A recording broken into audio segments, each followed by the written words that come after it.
Þetta var U20 NM fyrst og svo A-deildin í Evrópumótinu.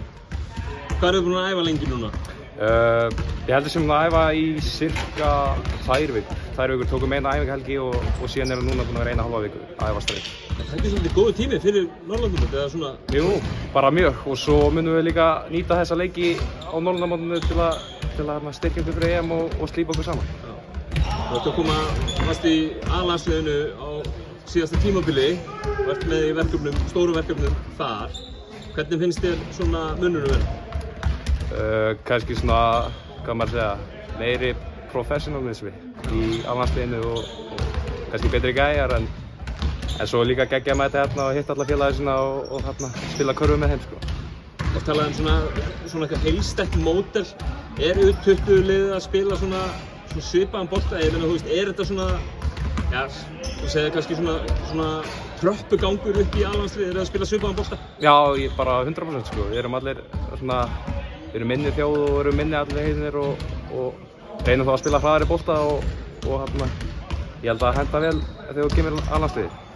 Þú fóruð í A-deildina síðasta sumar. Þú varst með þar á undanþágu, eða ekki? Eða þú veist, þú fórst sem yngri, eða ekki? Jú, ég fór sem yngri og það var geggjað, sko.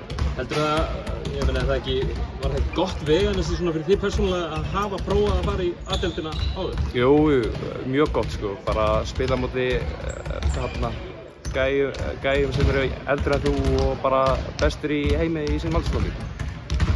Og bara spila móti þeim, ég lærði mjög mikið af þessu. Nú er þetta, eins og segi, A-deildin, það er aðeins meiri athygli á þessu öllu, aðeins meiri pressa þá, eða ekki? Jú, 100%, sko, en ég held að það verður ekki mikil pressa ef neinum hérna. Við erum svona underdogs og myndum öll að spila þannig. Á ekki reyna að halda sér uppi? Jú, við ætlum að reyna bara að fara alla leiðir, ef það er hægt.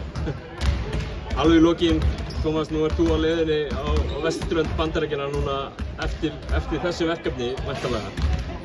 Mikil eftirvænting sem ég gerir ráð fyrir að sé hjá þér?